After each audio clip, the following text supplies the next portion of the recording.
नमस्ते, आप सभी का स्वागत है आज की परिचर्चा में। और आज की परिचर्चा है अमेरिका यानी यूनाइटेड स्टेट्स ऑफ अमेरिका के ऊपर। और आज हम चर्चा ये करेंगे कि क्या अमेरिका एक थर्ड वर्ल्ड कंट्री है। और इसके लिए हमारे साथ हैं विभूति झा जी और आदित्य सत्संगी जी। नमस्कार विभूति जी, नमस्कार आदित्य नमस्कार। जी, कैसे हैं आप? बिल्कुल इस बढ़िया। समय की मैं आपको चर्चा बताऊं, जो भारत में चर्चा चल रही है और बड़े जोर शोर से चल रही है, उसमें बहुत सारे हमारे जो ओसीआई कार्ड होल्डर्स हैं वो ये चर्चा कर रहे हैं कि न्यूयॉर्क सबवे या वाशिंगटन सबवे जो है वो दिल्ली मेट्रो की तुलना में कितनी बैकवर्ड है। आप क्या सोचते हैं कि क्या वाकई में अब, और जिस तरह की पॉलिटिक्स चल रही है अमेरिका में, तो क्या इसको थर्ड वर्ल्ड कंट्री कह देना चाहिए? आपने अमेरिका निवासी को रिपब्लिकन पार्टी का बंदा होते हुए आपने बड़ा ही पेचीदा सवाल या गुगली मार दिया हमें। लेकिन इतना तो कहना पड़ेगा मैं कि इंडिपेंडेंट हूँ, मैं खुल के बोल सकता हूँ। हाँ नहीं हाँ, बोलिए। मैं तो इंडिपेंडेंट पहले रिपब्लिकन को सुन लेते हैं। देखिए ऐसा है कि अमेरिकन पॉलिटिक्स जो है ना, एक वो कहते हैं कि वो जहर का डेफिनेशन होता है, एनीथिंग इन एक्सेस। तो जो मैं 1991 में यहाँ आया था उस हिसाब से आज जो देख रहा हूँ कि एक्सेस बहुत ज्यादा हो गया यहाँ पे हर चीज में। यहाँ तक कि आज की चर्चा है कि डॉक्टर अब कह रहे हैं कि बच्चों को ओबेसिटी को छोड़ दो, उनको सर्जरी और डाइट और एक्सरसाइज मत कहो, सर्जरी और मेडिसिन खिलाओ, सो दैट वो उनकी ओबेसिटी कम हो। So America has become an obese country. आप जब सबवे की बात कर रहे थे तो किसी जमाने में तो वो रहा होगा अपना नया, लेकिन परिवर्तन उसमें नहीं आया है। जैसे मैं कैलिफोर्निया में रहा हूं, वहां तो सबवे और रेलवे सिस्टम लोकल ट्रांसपोर्टेशन के लिए तो ऑटोमोबाइल कंपनियों ने पॉलिटिक्स खेली थी कि वहां सबवे बना ही नहीं। तो अर्थक्वेक का कारण बना करके वहां पे सबवे नहीं बना, अंडरग्राउंड सिस्टम नहीं बना, क्योंकि अर्थक्वेक प्रोन एरिया है, तो लेकिन नहीं बना। न्यूयॉर्क का Subway system used to be very good, but it is very bad now. You are right, absolutely. Washington DC का उसका भी कारण है। ये सब चाहते हैं कि क्लाइमेट चेंज के नाम पे परिवर्तन हो पूरा। तो जब तक जो है उसको गंदा ना साबित करें तो हम नया फिर कैसे लाएंगे भाई। तो ये इस कारण तो इस कारण से क्या हो गया कि अब सबवे में कोई जाता नहीं है। जब से बाइडेन जी प्रेसिडेंट बने हैं तब से जिस तरह की अराजकता इस देश में आ गई है कि इट इज अनबिलीवेबल।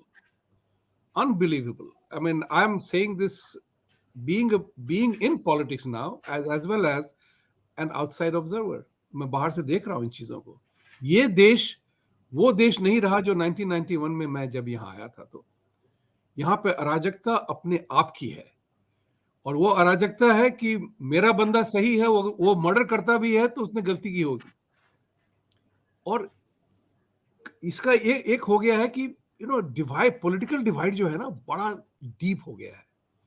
यानी कि आज की तारीख में अमेरिका लकी है कि इनको सिर्फ 2 पार्टी सिस्टम है, नॉट की 1000 पार्टी सिस्टम है। लेकिन अब उसको भी हम फेल करने की कोशिश कर रहे हैं, उसको भी हम बिल्कुल सीरियसली नहीं ले रहे हैं। ये दुख की बात है। और मैं तो इस बात को मानता हूं कि भाई इंडिया के कंपैरिजन में यहाँ पे 350 मिलियन लोग हैं, हमारे यहाँ इंडिया में 1.3 बिलियन लोग हैं। देश भी इंडिया से बड़ा ही है, अलास्का को और हवाई को जोड़ दिया जाए तो 3 गुना 4 गुना बड़ा है। तो यहाँ लोगों की जरूरत तो है लोग, लेकिन हम जो है आज की तारीख में कंट्री बहुत ही बैडली मिसमैनेज हो रहा है।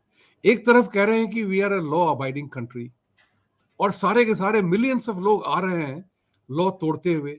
जो लॉ तोड़ के आ रहा है वो दूसरों के दरवाजे पे धक्के मार रहा है, क्योंकि सरकार के पास वो ताकत रही नहीं। तो देयर इज एन अराजकता ऑफ अ काइंड। वो मैं कहता हूँ इस देश में अभी अराजकता है।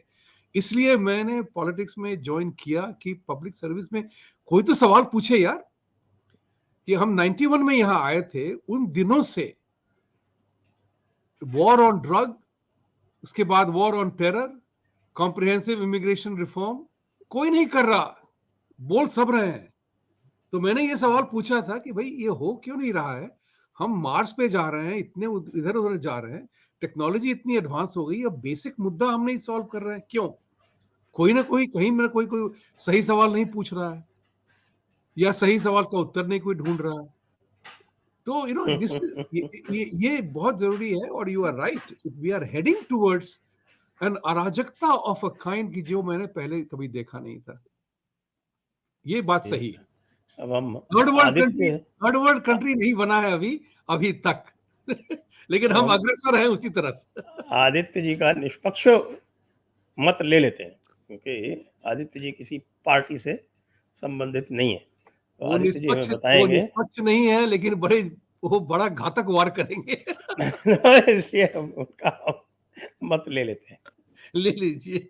नहीं, ये एक सबसे बड़ा झूठ है कि थर्ड वर्ल्ड और फर्स्ट वर्ल्ड, और आप तो मेरे से ज्यादा जानते हैं कि ये फर्स्ट वर्ल्ड तो इन्होंने बनाया था, सेकंड वर्ल्ड बनाया, और थर्ड वर्ल्ड तो मेरे को सेकंड वर्ल्ड में ढूंढता रहता था, सेकंड वर्ल्ड कौन सा है। तो सेकंड वर्ल्ड है कम्युनिज्म। सेकंड वर्ल्ड वॉर के साथ चला गया।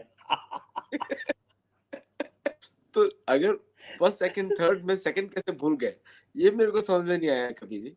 तो फर्स्ट वर्ल्ड हो गया, मतलब ये सेल्फ डेजिग्नेशंस है, सेल्फ डेजिग्नेशंस। मतलब वो अमिताभ बच्चन का मूवी के जैसा है, जो हम राजकुमार का डायलॉग है ना, हम जहाँ चलते हैं सड़कें वहीं बन जाती हैं।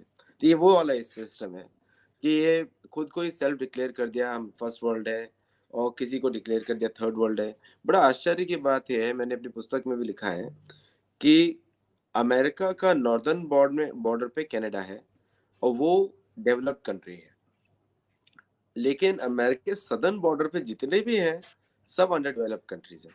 अभी जैसे जो पेरू में चल रहा है, जो ब्राजील में चल रहा है, मतलब पॉपुलर गवर्नमेंट्स को डिस्प्लेस करके वहाँ की गवर्नमेंट्स को दूसरी गवर्नमेंट्स लेकर आना ताकि कॉन्ट्रैक्ट्स विन करें। तो थर्ड वर्ल्ड तो बनाए जाते हैं, वो कोई ऐसा खुद अपने आप ही नहीं बन जाते हैं। और जो थर्ड वर्ल्ड का American definition of third world क्या है कि जहाँ पे करप्शन हो गवर्नमेंट में, जहाँ पे बेसिक फैसिलिटी सिटीजन्स को ना हो। अभी यही सब डेफिनेशंस को अगर अमेरिका पे लगाएंगे, जो दूसरों के लिए अमेरिका लगाता है, तो आप सभी देख सकते हैं कि जहाँ करप्शन और गवर्नमेंट फैसिलिटीज में अमेरिका में है, और जहाँ पे बेसिक फैसिलिटीज ना हो। मैं आपको कुछ अगर याद होगा किसी को, 4-5 महीने पहले या शायद कोविड के 2020 के मिडिल, 2020 के मिडिल में, जुलाई में, और 2021 में शुरू में, यहाँ पे शेल्फ्स में खाने को भोजन नहीं था, और मतलब टॉयलेट रोल्स भी नहीं थे। तो कुछ भी लोग कर सकते हैं अपने घर में चाहे, तो इसको फर्स्ट वर्ल्ड बोलेंगे या थर्ड वर्ल्ड बोलेंगे। और आज के समय में कैलिफोर्निया में और अदर शहरों में भी बहुत जगह the interest rates have touch 7.5%। और ये कंट्री में मोस्ट ऑफ सिटीजन्स को डेट इकोनॉमी है कि लोग ये अमेरिका डेट लोगों का लेता है, उस वो फिर लोन बांटता है अंदर सिटीजन्स को। ये 2% 3% से बढ़ के 7.5%, मतलब 5.5% बढ़ा है पिछले 1.5 साल में। और लोग ऐसा बोल रहे हैं अगले 2 साल में ये 5.5% और बढ़ेगा। मतलब हम लोग देख रहे हैं कि 13% इंटरेस्ट रेट आने वाली है। तो जहां भी इंटरेस्ट रेट ज्यादा होती है, पैसे की सप्लाई कम होती है, वहां ऑटोमेटिकली करप्शन बढ़ता है, because now people have to pay somebody to get the things done.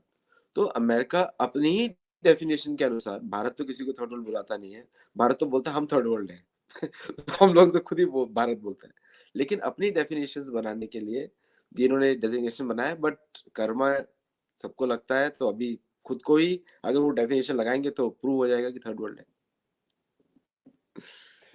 बिल्कुल। और जो जिस प्रकार से राजनीति चल रही है वहाँ की, तो हम अब पूछते हैं विभूति जी से कि जो राजनीति चल रही है, जो मारामारी चल रही है, जिसको हम बोलते हैं कि थुक्का फजीहत जो चल रही है आपस में, तो अभी हम हंटर बाइडेन की बात पहले कर लें या केविन मैकार्थी की बात पहले कर लें? किसी की भी बात कर सकते हैं, लेकिन एक मैं 2 चीजों को ऐड करना चाहता था कि ये कंट्री जो है, हम स्लिप कर रहे हैं, हम फिसल रहे हैं। आप आज की तारीख बता रहा हूं, आज सुबह में न्यूज़पेपर रिपोर्ट आई थी सारी यहाँ पे, जितने भी फ्लाइट्स थे अमेरिका में, पहली बार सारे के सारे ग्राउंड हो गए। क्योंकि FAA का जो कंप्यूटर था, देयर वाज सम ग्लिच। अभी तक ये पता नहीं चला क्यों सारे के सारे फ्लाइट्स ग्राउंडेड हो गए थे। और एक बंदे ने तो मजाक में ये भी कहा कि गनीमत ये है कि लोगों ने मारामारी नहीं की, क्योंकि फ्लाइट जब ग्राउंडेड होता है तो लोग बियर पीते हैं, और बियर पीने के बावजूद भी कुर्सियां ना फेंकी ना मारामारी की। तो ये हमारी अमेरिकन सहनशीलता की बात बहुत जबरदस्त चली थी इसमें। लेकिन दूसरी बात ये भी है कि आप, आई टेल यू समथिंग, बड़ा ये बहुत दुखद बात है। कल हमारे एक फार्मेसी के दोस्त हैं, बहुत ही ज्ञानी हैं, वो फार्मेसी में जी मार के नहीं घुसे, वो जानते हुए आए फार्मेसी के बिजनेस में, क्योंकि पैसे बहुत है और करना बहुत है। तो he is himself a chemical engineer. Pharmacy के उसने बताया कल मुझे कि बच्चों के लिए टाइलेनॉल, बच्चों की दवाइयां अब नहीं मिल रही हैं, there is a total shortage, unavailable. तो इन टाइलेनॉल फॉर एडल्ट्स तो इंडिया से बन के आ जाता है, वो तो भरा हुआ है। बच्चों की टाइलेनॉल में there is a chemical composition है कोई, जिसकी शेल्फ लाइफ बहुत कम है, तो वो अमेरिका खुद ही लगाता है। एंड शॉर्टेज भी क्यों है? क्योंकि उसकी कीमत वो खरीदता है $10 में, उसको इंश्योरेंस कंपनी रीइंबर्स करती है $5। तो सारे के सारे फार्मेसी लोगों ने कह दिया कि हमें नहीं चाहिए, वी डोंट, हम नहीं बनाते हैं। तो आज बच्चों के लिए दवाइयां नहीं मिल रही है अमेरिका में। अब जैसे आदित्य जी ने बात कही टॉयलेट पेपर की, नेक्स्ट इज टॉयलेट पेपर। उसने बताया भी कि इन सब चीजों का शॉर्टेज हो रहा है, और उन लोगों ने कहा कि जो डेमोक्रेटिक पार्टी, और it is his opinion, I am not saying this, I have it on record, he said कि डेमोक्रेटिक पार्टी की जो इंश्योरेंस कंपनी से लेन देन है, मिला जुला है, उसकी वजह से ये सारा नाटक हो रहा है। ये बात कह दूं कि थोड़ा सा गड़बड़ है, there is something going wrong here, totally wrong here. But I बात मारामारी की, हंटर या मकार्थी जो भी हो, ये है सीधा सीधी जो है सवाल है कि जैसी करनी वैसे भरनी। कर्म, आदित्य जी ने कहा अबाउट कर्म की बात करी उन्होंने। तो जैसे कि डेमोक्रेटिक पार्टी थी, उन्होंने अपने रूल के समय में बहुत सारे रिपब्लिकन लीडर्स को कमिटी से निकाल दिया था। सबसे बड़ा नोटोरियस जनवरी 6 कमिटी है। अब उसमें जो है रिपब्लिकन पार्टी के जिम जॉर्डन वगैरह जो थे, उनको नहीं लिया, कमिटी से बर्खास्त कर दिया। अब जब रिपब्लिकन पार्टी आई है, तो उन्होंने कहा है कि हम 3 लोगों को कमिटी से निकाल रहे हैं। एक है एडम शिफ, जिन्होंने रशियन कोलूजन का सबसे बड़ा झूठा हंगामा किया था, सारी की सारी झूठ बोली थी, उनको फॉरेन रिलेशंस या इंटेलिजेंस कमिटी से निकाल दिया। दूसरा था एरिक सॉलवेल, फॉरेन अफेयर्स कमेटी और सब कुछ रोल था उसका उसमें भी, जिसमें कि वो एक चाइनीज लड़की के साथ संबंध में था 5 साल तक, बैंग फैंग के साथ। हाँ, उसका नाम भी था साहब, बैंग फैंग और बैंग कुछ भी नाम था उसका। वो चाइनीज स्पाई थी। Is not a problem, issue ये नहीं है कि वो चाइनीज लड़की के साथ डेट कर रहा था, वो चाइनीज स्पाई थी। वो बड़ी बात है ना। और तीसरी थी आपके ये इल्हान ओमर, उनको फॉरेन रिलेशंस कमेटी से हटा दिया, बर्खास्त कर दिया, कहा कि आप एंटी सेमेटिक हैं और आपकी आवाज में, आपकी बयानों में देश को हानि हो रही है, तो निकाल दिया बाहर। अब डेमोक्रेटिक पार्टी हंगामा उठा रही है कि वो अनडेमोक्रेटिक एक्ट हो गई। तो अब लोग ये सवाल पूछने लगे हैं कि तुमने किया तो ठीक था, उन्होंने किया तो गलत है। ऐसा ही होता है, ऐसा ही लेफ्ट जो करता है वो सही होता है। जो जीता वो सिकंदर वाली बात हो गई यहाँ पे अभी। तो इट इज ये जो है अभी। लेकिन एक बात और बता दूं मैं आपको, पॉलिटिक्स हो या गलत या सही हो, रिपब्लिकन्स ऑलवेज बेंड। मैं तो कहता हूं कि Republican parties are like Hindus. हम जीत भी अपने हार के जबड़े से निकाल लेते हैं, हार अपने जीत की जबड़े से निकाल लेते हैं। ये इन्होंने जो डील की है उनके साथ, डेमोक्रेट के साथ, $1.7 ट्रिलियन की उन्होंने ऑमनिबस बिल पास कर दी, जो कि अगले 10 महीने तक बजट अवेलेबल है। 18 Democrats, Republican senators collaborated with Democrats to let this bill pass. They took the power away from the House. House budget बनाता है, House appropriation bill लाता है। तो रिपब्लिकन्स ने कोलैबोरेट किया। रिपब्लिकन्स ही बहुत नाखुश थे इस मामले में कि रिपब्लिकन लीडरशिप उनके साथ चली गई, हमारा जो प्रभाव होना था उसको कम कर दिया। तो अब डेमोक्रेटिक वाले रिपब्लिकन लीडरशिप जनवरी 6 को इन्वेस्टिगेट कर रही है। अब वो हंटर बाइडन को इन्वेस्टिगेट कर रही है। मारा-लागो में आपने प्रेसिडेंट ट्रंप को बहुत तंग किया, प्रेसिडेंशियल डॉक्यूमेंट्स सीक्रेट, अब उन्होंने अब पता चला है, खबर आई है और पूरे जोर शोर से डिस्कशन हो रही है कि बाइडन के पास जब वो वीपी थे, जब उनको कोई अथॉरिटी नहीं थी, तब उस वक्त में ईरान, यूक्रेन, चाइना के वगैरह फाइल्स अपने घर पे ले गए थे, सीक्रेट फाइल्स। अब बाइडन ने बोला कि मुझे नहीं पता, वो बड़ा ट्रंप ने बहुत गलत किया, ऐसा क्यों किया। अब जब उनकी बारी आई तो कहते हैं कि मुझे तो कुछ पता ही नहीं है। मैं भूल जाता हूं। दूसरी जगह मिला, that particular place was a think tank funded by Chinese. Now it is established कि Chinese contribution to Biden's think tank increased 400% once he announced his candidature. So, it's a Biden, ये बहुत ही गंध बाहर आ रही है। और जो 10 साल पहले मैंने कहा था कि टेक्नोलॉजी के जमाने में पॉलिटिशियन को खास करके ईमानदारी ज्यादा करनी पड़ेगी, नहीं तो आपके टेल पकड़े जाएंगे, आप जहां भी हो। तो वो तो ठीक है, लेकिन मैं आदित्य जी से पूछता हूँ कि ये 15 वोट क्यों लेने पड़ गए रिपब्लिकन्स को अपना स्पीकर बनाने के लिए? नहीं, एक्चुअली इसमें क्या हुआ कि ये एक अगर इसको आप बैकग्राउंड देखें कि केविन मैकार्थी का रिकॉर्ड है हिस्ट्री में, और मेरे को अच्छी तरह जानते भी हैं वो, उनका रिकॉर्ड है हिस्ट्री में कि हर वोट में उन्होंने डेमोक्रेट्स का साथ दिया है। तो इस बार क्या हुआ कि जो हाउस कंजर्वेटिव कमेटी है, जो ज्यादा कंजर्वेटिव चर्च गोइंग रिपब्लिकन्स हैं, उन्होंने इसको रोक लगाने के लिए किया कि they will not let him become the speaker without accepting कि एक वोट से भी अगर वो किसी भी एक को नाराज करता है 18 में से, वो उसका स्पीकर से रिजाइन करना पड़ेगा। सो दे साइन एन एग्रीमेंट।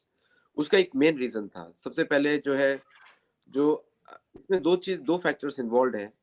एक तो चर्च इन्वॉल्व है और दूसरा इन्वॉल्व है द क्रिश्चियन बेस। कैथोलिक अलग होते हैं, क्रिश्चियन अलग होते हैं, तो उनका जो core Protestant base, core Catholic base, और इसमें तीसरा एक चीज है चर्च फंडिंग, जो कि पिछले एडमिनिस्ट्रेशन में कम हुई थी, जो फेडरल ग्रांट्स की है वो भी नहीं हुई थी। तो अभी उस सब को जो वो पैसा, जैसे अगर आप यूएस देख कर फेडरल ग्रांट में देखेंगे, maximum money goes to the church, फिर जाता है इस्लामिक ग्रुप्स को जाता है, फिर हिंदू ग्रुप्स को आता है, या दूसरे माइनॉरिटीज को जाता है, और ज्यूज को जाता है। तो ये पूरी जो लड़ाई थी वो फंडिंग के ऊपर थी। और इसमें जैसे जो 15वें वोट में जीता हुआ 14 वोट्स हुए। अगर आप 14 वोट्स को देखेंगे तो दो लोग वहां पे स्टैंड आउट करते हैं। एक है मैट गेट्स और दूसरी एक महिला का नाम है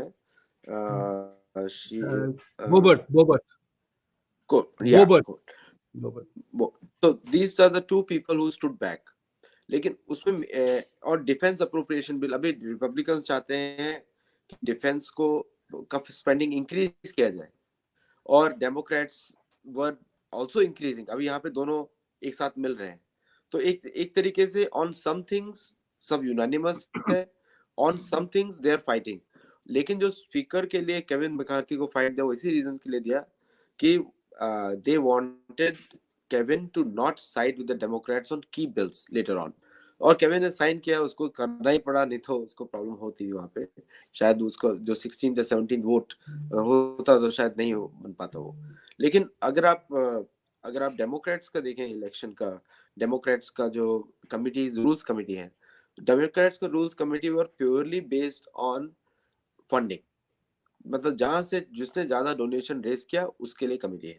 एडम शिफ को उन्होंने जानबूझ के बनाया नैंसी पेलोसी ने, ताकि रिपब्लिकन को चिढ़ाए, और रशिया गेट स्कैंडल उसने किया। और इलान उमर को पर्पसली डाला to interfere in all countries who are considered to be the enemies of the US led democratic world order. जैसे इलान उमर इंडिया पे भी बात करती है, इलान उमर पेरू पे भी बात करेगी, इलान उमर ब्राजील पर भी बात करेगी। उसको इतना इंपॉर्टेंस दिया। और एक बात कहने की सोचने की है अगर इन सबको मैं प्राइवेट कंपनी के लिए हायर करने के लिए इनका बैकग्राउंड चेक करूं, इनमें से एक भी आदमी क्लियर नहीं होगा बैकग्राउंड चेक। तो रिपब्लिकन्स का डिमांड था कि अगर प्राइवेट जॉब्स के लिए इनका बैकग्राउंड चेक क्लियर नहीं होगा, तो रूल्स कमिटी के लिए बैकग्राउंड चेक में इनको क्यों डाल सकते हैं? तो that was the logic they used.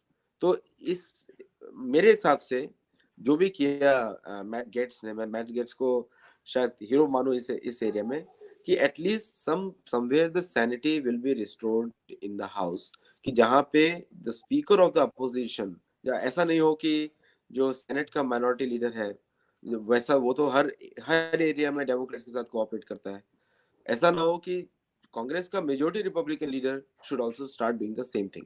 लेकिन एक बात मैं रिकॉर्ड पे रखना चाहता हूँ आपके साथ, कि अमेरिका में tolerance level for a third political front is zero. इससे ब्लैक एंड व्हाइट सिचुएशन है, मतलब ये अमेरिका मल्टी कल्चरल अमेरिका के लिए रेडी नहीं है। इवन दो यहाँ पे हिंदू भी हैं, बुद्धिस्ट भी हैं और दूसरे रिलीजन्स भी हैं, ये अमेरिका उसके लिए रेडी नहीं है। और बिकॉज वो पॉलिटी इधर ऐसी नहीं है या ब्रॉड माइंडेडनेस नहीं है, तो ये जो ब्लैक एंड व्हाइट सिस्टम है, एक डेमोक्रेट और रिपब्लिकन, ये ज्यादा लंबे समय तक चलने वाला नहीं है। और एक समय में तो आजकल तो ये लगता है कि ना कोई रेड है ना कोई ब्लू है, सब कुछ ग्रे है, मतलब दोनों unitary party ruling the actually. इसमें मैं एक और ऐड करता हूं संजय जी, आपने कहा था ना 15 मेंबर्स वाली जो बात थी, तो इस बार की मिड टर्म इलेक्शन में ऐसा ऐसा लग रहा था कि रेड वेव होगा, तो रेड वेव आया नहीं। तो उसकी वजह से क्या हुआ कि रिपब्लिकन पार्टी को जो एब्सोल्यूट मेजोरिटी कहते हैं नहीं, सॉलिड मेजोरिटी नहीं मिली। अगर वो सॉलिड मेजोरिटी मिल जाती तो ये आज 15 लोग जो थे ना, उनकी कोई बात नहीं मानता। तो वो कहते हैं कि हर एक डिजास्टर एक अपॉर्चुनिटी होती है। तो इसमें क्या हो गया कि अब इनके वोटों की जरूरत पड़ गई मैकार्थी को। और जैसे आदित्य जी ने सही कहा कि मैकार्थी मैट गेट्स को गुस्सा इस बात का था कि बहुत सारे डील्स में केविन मैकार्थी ने रिपब्लिकन राइट विंग को डिच किया और उन्होंने डेमोक्रेटिक पार्टी को काम करने दिया, जो कि इन्होंने सपोर्ट किया उनको। मैट गेट्स को पर्सनली उन्होंने सपोर्ट नहीं किया। जब उनपे एक आरोप आया था कि वो किसी नाबालिग लड़की के साथ उनका उसका संबंध था, तो वो बात झूठी साबित हुई, लेकिन मैकार्थी ने उसको सपोर्ट नहीं किया उसमें। तो उसको सारी कमिटी से वगैरह से चुप उसको बाहर रहना पड़ा उन दिनों। तो जब पर्सनल रूप से आप किसी पे आघात करेंगे तो वो कोई भूलता नहीं है। इसलिए वो ये जो ग्रुप था सडनली बहुत ही इंपॉर्टेंट हो गया और इन लोगों ने कंसेशंस बहुत अच्छे निकाले। इससे शायद जो कहते नहीं है कि अमेरिकन पॉलिटिक्स में थोड़ी सी अकल आएगी, और कपल ऑफ प्रोविजंस जो है उनकी अग्रीमेंट जो है वो बहुत इंपॉर्टेंट है। एक है कि कोई भी बिल पास होने के पहले 72 घंटे की कूलिंग टाइम होगी। मैं तो इस बात को कहता हूं कि जब Obama care bill, health care act जब पास हुआ था, तो उस वक्त में नैन्सी पेलोसी ने कहा था खुलेआम, स्पीच बिल्कुल रिकॉर्ड पे है, कि बिल में क्या है वो देखेंगे जब वो पास हो जाए उसके बाद। तो अगर कांग्रेस वालों की रिस्पॉन्सिबिलिटी है कि क्या बिल पास कर रहे हैं, अगर आपने जाना नहीं तो बिल कैसे पास हो रहा है, किसने लिखा, किसने पढ़ा, किसने सोचा। तो इस चीज को उन्होंने ऐड किया है। दूसरा उन्होंने ऐड किया है कि एक भी मेंबर चाहेगा तो रिजाइन करने, demand of resignation of speaker हो सकता है। तीसरी बात हुई कि एक टर्म लिमिट पे डिस्कशन जरूर होगा इस बार, कि there has to be a term limit on members, Congress members, senate and house both, कि एक हद हो जाती है कि किसी न किसी समय लोगों को रिटायर करना चाहिए। आप ये देखिए कि अमेरिका के पॉलिटिक्स में नैन्सी पेलोसी, डेमोक्रेट और रिपब्लिकन दोनों साइड में लोग 80 वर्ष के हो गए फिर भी नौकरी नहीं छोड़ रहे। तो और ये सब जो है एथिक्स कमेटी का थोड़ा सा उन लोगों ने डाला है। और मैकार्थी ने इलेक्शन के पहले भी एक न्यूट गिंगरिच की तरह contract with America, he had prepared a document, commitment to America, and that document he is now bound to follow, because उनको अपने ही हाउस में थिन मेजॉरिटी है और इसके लिए उनको कॉम्प्रोमाइज करना पड़ा। और उसी तरह से उन्होंने ये सब सारा काम शुरू भी किया। और जो पहला कदम था, लेजिस्लेटिव मैटर में पास हो या ना हो, कि जो बिलियंस, क्या था एग्जैक्ट अमाउंट आदित्य जी, मुझे नहीं पता, याद नहीं, लेकिन 87,000 IRS एजेंट जो डेमोक्रेटिक पार्टी हायर कर रही थी, उस बिल को उन्होंने सेनेट को भेज दिया है कि वी आर रिजेक्टिंग दैट। अब होगा, एक पावर स्ट्रगल होता है कि 87,000 IRS एजेंट्स, भाई इमेजिन करिए संजय जी कि $600 के ऊपर की ट्रांजैक्शन भी IRS will audit you now. $600। तो बहुत ही विचित्र सिस्टम आ गया था डेमोक्रेटिक पार्टी के रूल में। उन्होंने जो काम किए थे, अब थोड़ा सा उसमें रिवर्सल होने के चांसेस हैं, क्योंकि ये हथम टग ऑफ वॉर होगा, यहाँ पे अभी जबरदस्त होगा। और वैसे जो डेमोक्रेटिक पार्टी रूल्ड स्टेट्स में जो लूटमार की जो अनुमति मिली हुई है कि कोई भी जाके किसी भी शॉप से $900 तक का सामान उठा सकता है और उससे कोई चार्ज नहीं लगाया जाएगा, वो अभी भी है या कि उसमें है? अरे भाई, बिल्कुल यहाँ है। लॉन्ग आइलैंड में हमारे फार्मिंग डेल में एरिया में सीवीएस बड़ा बड़ी दवाई की दुकान है, जनरल स्टोर है, बहुत बड़ी है, चेन है सीवीएस। वहां पे लोग आते हैं, अपने मन की पसंदीदा कपड़े उठाते हैं, दवाइयां उठाते हैं, परफ्यूम्स उठाते हैं, अपने कार्ट में डालते हैं और निकल जाते हैं वहां से। तो वहां पे किसी ने कहा कि भाई कंप्लेंट क्यों नहीं करते हो? तो वहां पे सीवीएस ने की ऑफिशियल पॉलिसी है, we don't want a police case. एक नए एम्प्लॉय ने पुलिस को कॉल किया, उसको फायर कर दिया सीवीएस ने। You are disrupting the peace and calm of the environment, work environment. ये हमारे लॉन्ग आइलैंड में हुआ है साहब, ये हमारे लॉन्ग आइलैंड में हुआ है, ये हो रहा है। तो ये फिर ये तो फोर्थ वर्ल्ड कंट्री हो गई, थर्ड वर्ल्ड भी कहाँ रही। भी नहीं है इसकी तो। Why do you think so many people are coming from southern border? लूट मार की खुली इजाजत। $900 की चोरी तो बिल्कुल कानूनन आप बरी हो जाते हैं उसमें। कैलिफोर्निया में एक दुकान ने क्या किया, कैलिफोर्निया में एक शॉप ने क्या किया, उसने मिनिमम प्राइस ही $950 कर दिया। So now everything is $900. So now everybody can be prosecuted if they pick up anything. तो फिर बाकी बिलिंग के टाइम पे कंसेशन देते हैं, क्या करते हैं, डिस्काउंट करते हैं?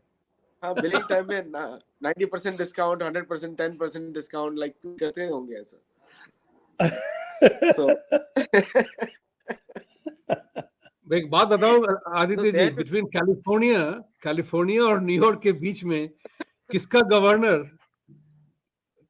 गवर्नर का दिमाग ज्यादा खराब है, पता नहीं चलता मुझे। वैसे तो ज्यादातर स्पीच में तो रिपब्लिकन गवर्नर ही ज्यादा है। नहीं, दोनों ही डेमोक्रेट गवर्नर है ना।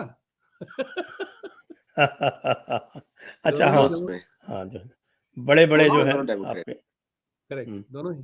And that is the reason I begin to believe that electoral college makes a lot of sense in this country. Otherwise, imagine this country would be run by New York and California. My goodness, California से कितने लोग जा रहे हैं बाहर? भाई बड़ी interesting data है। जो यू हॉल की ट्रक होती है ना, लोग अपने अपने सामान लेके जाते हैं। The rate for travel from San Francisco to Dallas is $4,000 or so. Dallas to California is 1,300. तो लोग छोड़ रहे हैं कैलिफोर्निया साहब, वो सब ब्लू स्टेट छोड़ के रेड स्टेट में आ रहे हैं। लेकिन चिंता रेड स्टेट को ये है, ये सबके सब महानुभाव यहाँ आएंगे, फिर इसको ब्लू कर देंगे हमें यहाँ पे। तो ये तो बताएं कि अब आपके जो भी परिवर्तन हुआ है, वो मैकार्थी साहब आ गए। उनका नाम एक पुराने मैकार्थी साहब थे, उनसे मिलता जुलता है सरनेम। तो क्या मैकार्थीज्म वापस आएगा? नहीं, मैकार्थीज्म तो आने वाला नहीं है, लेकिन सारी हरकतें तो उस तरह की है, आने वाला तो नहीं है। लेकिन एक चीज मैं इसमें बड़ा इंटरेस्टिंग बोलूंगा, इसमें फॉरेन पॉलिसी में, क्योंकि अमेरिका में डोमेस्टिक इश्यूज कांग्रेस में डिस्कस होते ही नहीं है। डोमेस्टिक इश्यूज सारे स्टेट लेवल पे रह जाते हैं। बट अब ऐसा होने लगा है कि domestic issues will also start coming at the federal level, क्योंकि federal is the collector of tax. ये चेंज शायद पार्टी लेकर आएगी, ये वन ऑफ द डिमांड्स रहा है मैट गेट्स इन सब का, कि जो स्टेट्स फाइनेंशियली प्रूडेंट नहीं है, जैसे कैलिफोर्निया में public welfare expenditure is very high, New Jersey the governments are big और पब्लिक, अगर वो आ गया तो फेडरल स्ट्रक्चर जरूर टूटे इसी कांग्रेस में, ये उसका एक रिस्क है। और तीसरा चीज ये है कि जो यूक्रेन वॉर, अभी मोस्ट ऑफ द अमेरिकन, अभी अगर आप टैक्स बिल देखेंगे अमेरिकन के लिए 115 बिलियन डॉलर का टैक्स, ये 2022 के सिर्फ 8 महीने का टैक्स है, 9 महीने का टैक्स है, इतना ज्यादा टैक्सेस गया है यूक्रेन में। अभी उसका कोई अकाउंटेबिलिटी नहीं है, कहीं पर भी अकाउंटेबिलिटी नहीं है, और यूक्रेन पब्लिकली बोल रहा है कि कोई हेल्प मिली नहीं। ये जेलेंस्की का स्टेटमेंट है 2 दिन पहले का, अमेरिका से वापस गया जब, तो पब्लिक ये क्वेश्चन पूछने वाला है, हाउस भी पूछने वाला है, और मैं चाहता हूँ कि ये केविन मैकार्थी या जो भी उसके आसपास है, हमारे बहुत क्लोज फ्रेंड्स हैं, वो लोग हैं, वो पूछे कि ये पैसा सिर्फ 25 बिलियन कैसे पहुंचा अगर कांग्रेस ने 115 बिलियन दिया तो, ये कैलकुलेशन किसी के पास नहीं है। और आप तो विभूति झा जी बोल हंटर रहे थे बाइडन के पास तो नहीं चला गया?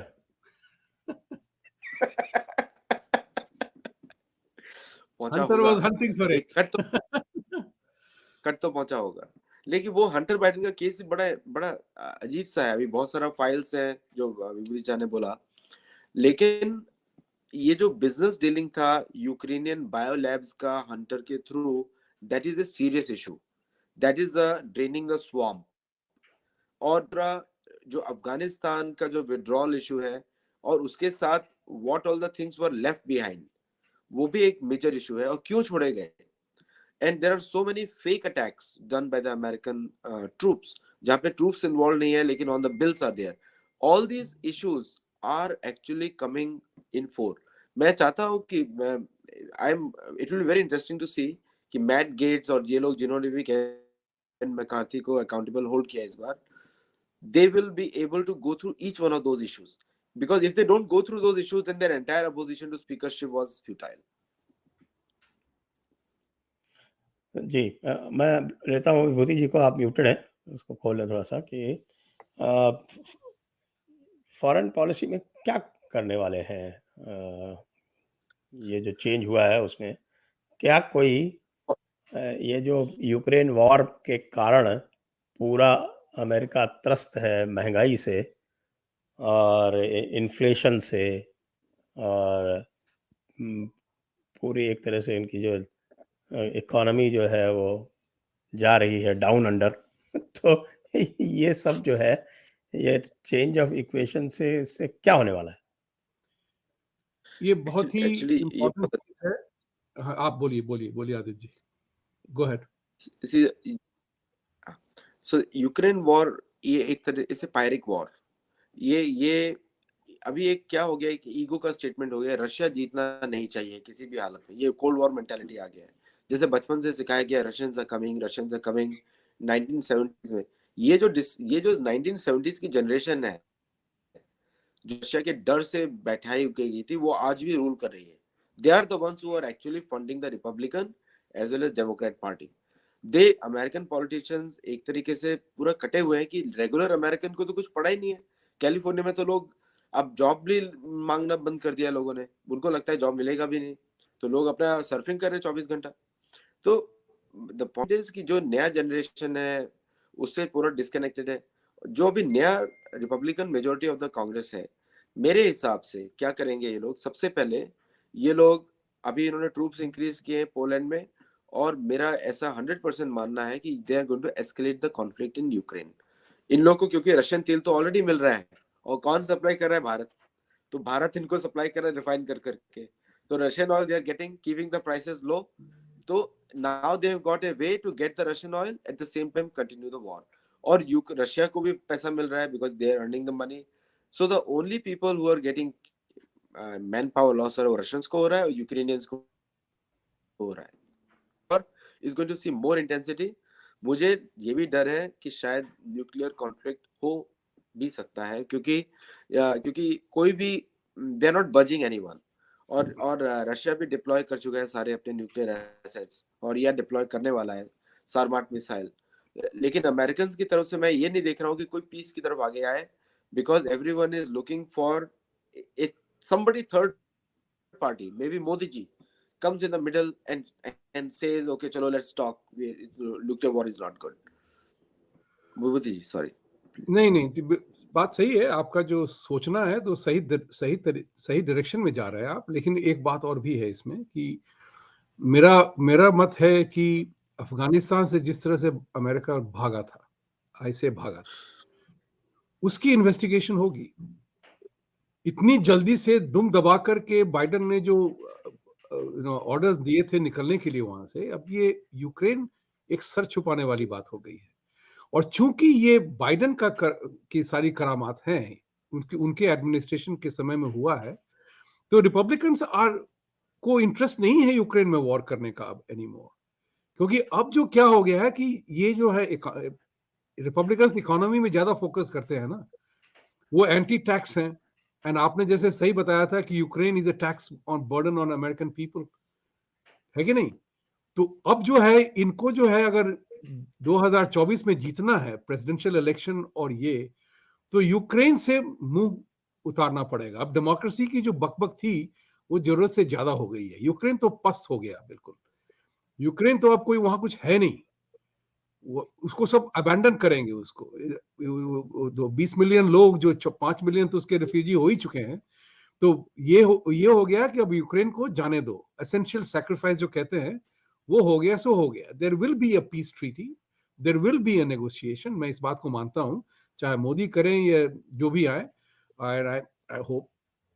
बट मेरे विचार से, मैं एज ए रिपब्लिकन बोल रहा हूं कि अगर मैं वहां होता तो अब यूक्रेन से कहता कि थैंक यू भाई, हमने बहुत दे दिए, बहुत खो दिया, अब हमारे लोग सहने को तैयार नहीं है। अगर 100% अगर हम और आप अगर पोलिंग किया जाए आज, तो हम कहेंगे कि यूक्रेन की वॉर को बंद करो, डेमोक्रेसी लगाओ, लेकिन यूक्रेन की वॉर पे जो खर्चा हो रहा है, क्योंकि हमारे लोग, हम और आप त्रस्त हो रहे हैं ना उसके बारे में। तो ये जो है ये जो है ये नाटो का खेल है साहब, ये नाटो का खेल है। और इसमें अब जो है यूरोपियन जो है टेरिटोरियल एडजस्टमेंट को बंद किया जाए, उनको करने दीजिए अपना। अब जो है नाटो की वजह से अमेरिका इन्वॉल्व है, दैट्स सिंपल सी बात है। और ये नॉन नाटो मेंबर है यूक्रेन, और वो नाटो का मेंबर बन भी नहीं सकता है। रशिया हैड दैट वाज, वही एक कंडीशन था रशिया का कि तुम नाटो नहीं आओगे। तो ये 2-4 चीजें हैं जिसपे कि कॉम्प्रोमाइज होगी, क्योंकि अब सब थक गए हैं। न्यूक्लियर नहीं होना है, because I think nuclear will be, we are looking at a holocaust then. नहीं, एक्चुअली द रीजन इज कि अगर आप देखें पूरा फॉरेन पॉलिसी देखें, अभी ये जो फॉरेन पॉलिसी लोग चला रहे हैं, मतलब people will be shock to know कि 23 साल से 25 साल के लड़के पाकिस्तान जैसी कंट्री के लिए पॉलिसीज लिखते हैं। इंडिया के लिए जो असिस्टेंट सेक्रेटरी है उसका उम्र सिर्फ 25 वर्ष से 26 वर्ष का है। तो जयशंकर जी को मालूम है, इसलिए कोई सीरियसली ले भी नहीं रहा है इन लोगों को। लेकिन जो जनरेशन जिस युद्ध को चाहती है, और जो मीडिया नैरेटिव है यूक्रेन इज रशिया की एग्रेशन है, नोबडी इज सेइंग कि अमेरिका का एग्रेशन कितने सालों से था यूक्रेन में। और जो नया कांग्रेस में बहुत सारे मेंबर्स हैं, they know the reality कि America is the one who broke the promise। लेकिन फिर भी क्योंकि वो रशिया है, they will go to certain extent जहां पे रशिया को कंसेशन देना पड़ेगा। और मुझे ऐसा लगता नहीं कि रशिया कोई कंसेशन देने वाला है। रशिया डेफिनेटली कंटिन्यू करे इस पाथ पे, और उनका जो ऑब्जेक्टिव है कि पूरा यूक्रेन डीमिलिटराइज हो, फिनलैंड और नॉर्वे नेटो ज्वाइन ना करे, इसके लिए उन्होंने ऑलरेडी मिलिट्री एक्सरसाइज किया हुआ है। तो रशिया ने चारों ओर से मिलिट्री प्रेशर बनाया हुआ है। और आज की सिचुएशन में देखें तो रशिया के पास spendable income is more than America for the war. और अमेरिकन को ये भी क्वेश्चन कर रहे हैं अभी कि अगर हमारा 700-750 बिलियन डॉलर का बजट है, तो हमारी आर्मी और हमारे पास प्रोडक्शन क्यों नहीं है? इसका मतलब वो सब पैसा किधर गया? रशिया का बजट तो भारतीय डिफेंस बजट भी कम है, लेकिन उनके पास इतने महीने तो फाइट कर सकते हैं। तो ये क्वेश्चन अमेरिकन पूछ रहे हैं।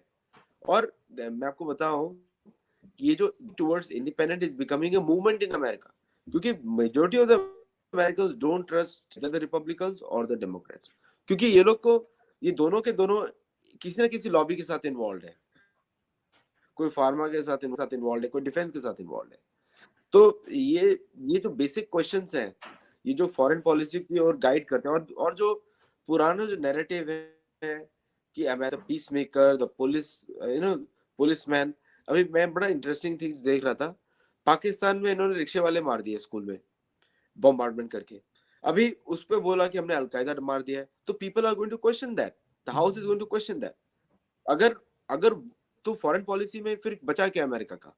ताइवान का वॉर बचाना है या कोरिया बचाना है? अगर कोरिया और ताइवान में से अमेरिका हट जाए तो तो तो ताइवान तो चाइना बन जाएगा और दोनों कोरिया एक साथ मिल जाएंगे। सो कौन उनको अलग किया हुआ है? वो अमेरिकन फॉरेन पॉलिसी। तो people are seeing it. African Union ने तो पहले इनको चैलेंज कर दिया है, साउथ अमेरिकन कंट्रीज ने ऑलरेडी चैलेंज कर दिया है।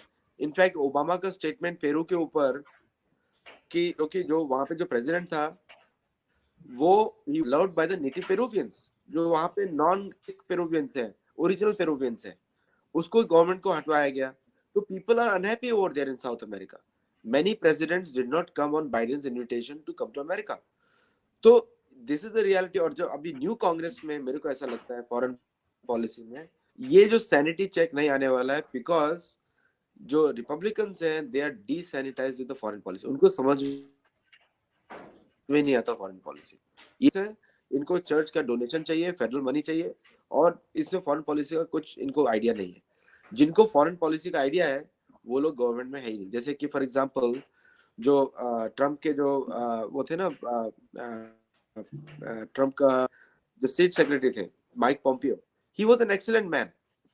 उनको दुनिया के बारे में अच्छी तरह मालूम था, लेकिन अभी इस एडमिनिस्ट्रेशन में there is nobody who knows about the world, and their idea about the world is coming from University of Berkeley, which is the height of wokeism, and Harvard भी wokeist centers है। So the academic excellence, academic environment is so कटा हुआ है दुनिया की वास्तविक foreign policy से। No way people can actually understand कि what will America do next। तो come back to the old world politics। जब बाइडेन का डायरेक्ट बैक, तो मैं सोच रहा था we are back from which angle? Arnold Schwarzenegger angle, Terminator angle, कौन सा एंगल?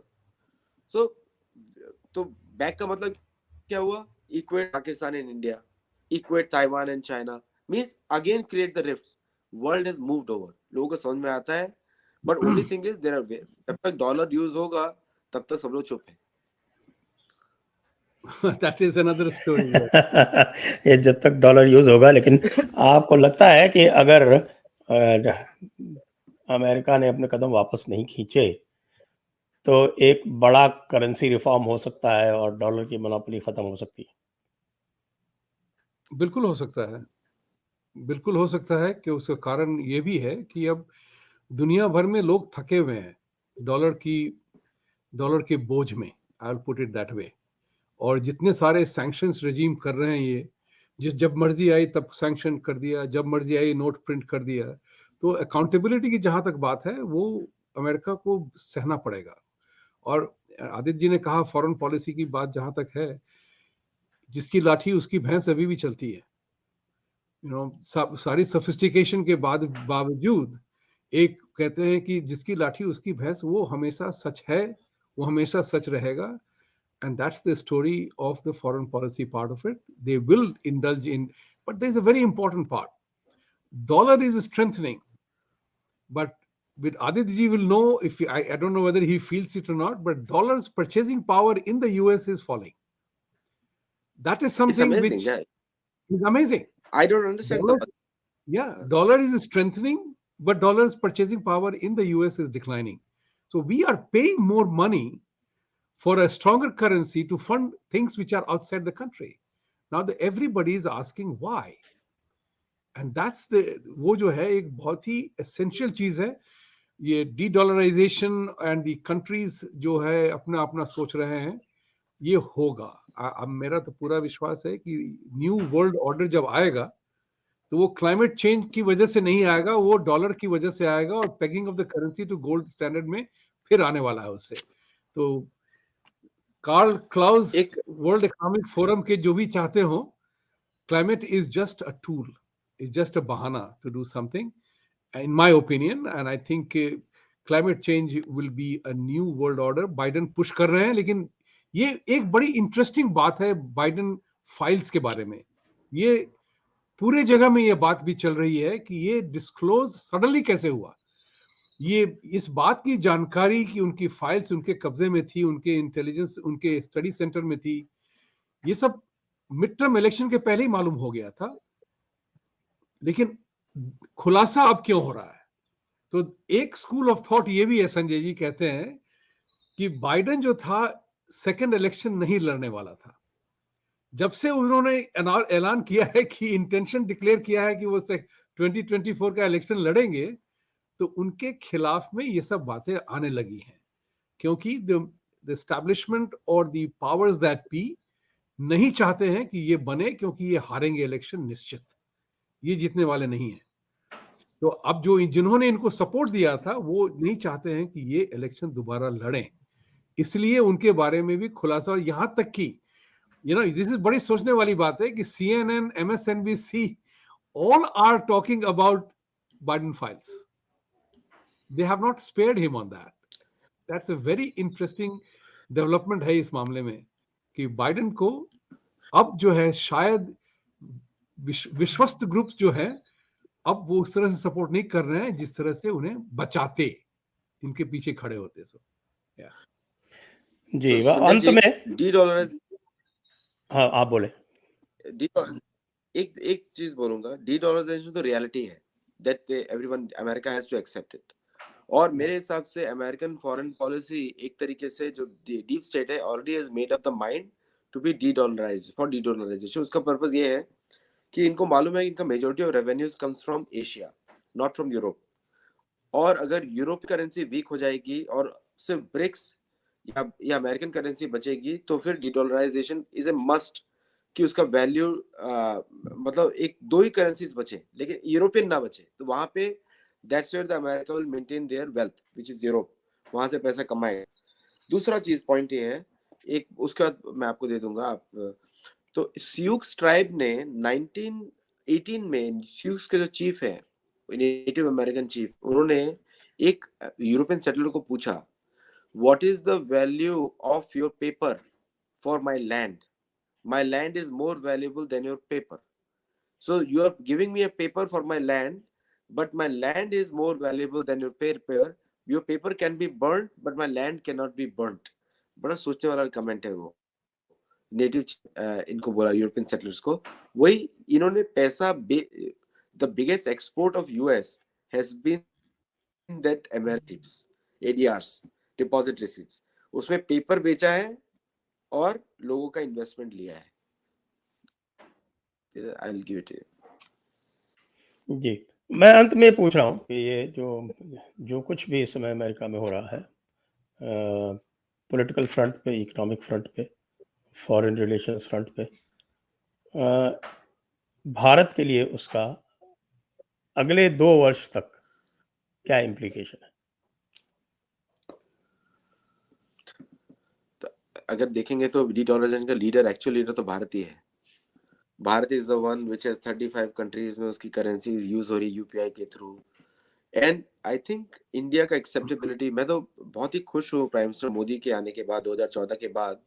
एटलीस्ट हमारे अंदर वी हैव ए से, हम लोग कुछ बोल सकते हैं कि हमारा प्राइम मिनिस्टर है इधर. अगला प्राइम मिनिस्टर जो पिछले वाला था वो तो बोलता ही नहीं था, वो लगता ही नहीं था कि आया कब चला गया. तो एटलीस्ट वी हैव ए से. And India will emerge as a global leader by any accord, by any way. Number one is the political decision making power. दूसरा है economics. और तीसरा जो भी, see, I don't believe in any American, जो भी American के जो reports होती हैं, जो produce करते हैं दूसरे IMF के reports, क्योंकि they miss out very important factors. वो एक undisclosed economy को कभी भी count नहीं करते हैं भारत के. तो वही सबसे बड़ी स्ट्रेंथ है. तो और विद द डिजिटल पेमेंट्स में अगर हम देखें कि ऑलमोस्ट $173 बिलियन सिर्फ दिसंबर में हुआ है. इतना खरीदारी इंडिया से दिसंबर में की है. I don't think so Americans can match that with the PPP. अगर पीपीपी से मैं कैलकुलेट करूं तो फिर मुझे मल्टीप्लाई करना पड़ेगा $177 billion time 7. So Indians spend more money than the entire America put together. तो इंडिया का फ्यूचर तो इंडियन इकोनॉमी तो I am not even worried. It's a very good growth, and it will compete with the American economy in 3 years. Big way. Right. I would add to this. I would add to this one very simple factor. Sanjay ji, हम लोगों ने इस बारे में काफी चर्चा की है. ये युग जो है भारत का युग है, और इस बात को सब मानने लगे हैं. दुनिया मानती है अब ये भारत का युग है, और इकोनॉमिक पावर जो है भारत की वो बढ़ रही है. और चाहे वो कहते नहीं कि चाहे मानो या ना मानो, भारत का समय आ गया है. और इसमें भारत का all the political differences aside, there is something, वो छवि जो है भारत की अभी बहुत अच्छी है. और other than Rana Ayub and other people who are trying to denigrate India, जो बेवकूफ़ी कर रहे हैं अपने हिसाब से, उसका असर नहीं पड़ रहा है, क्योंकि उनको फटाफट जवाब भी मिलता है. तो ये जो है बात जो है, भारत का युग आ चुका है. और आदित्य जी ने सही कहा, परचेजिंग पावर, इन्वेस्टमेंट्स, जागरूकता, ये सब बहुत सॉलिड है इंडिया के फेवर में. आज 2 साल, अगले 2 साल तक 2024 जो है वो बहुत ही महत्वपूर्ण वर्ष है सारी दुनिया के लिए, क्योंकि UK, India and US, all 3 will be in the election scenario at that time. जी, तो इसी के साथ पंचमकार लोग कैसे लड़ेंगे ये देखा जाएगा. जी, तो इसी के साथ आज की परिचर्चा को हम यहीं समाप्त करेंगे. आप दोनों महानुभावों का, विभूति जी का, आदित्य जी का, आपका बहुत बहुत धन्यवाद. जय हिंद, वंदे मातरम. जय हिंद, वंदे मातरम. वंदे मातरम.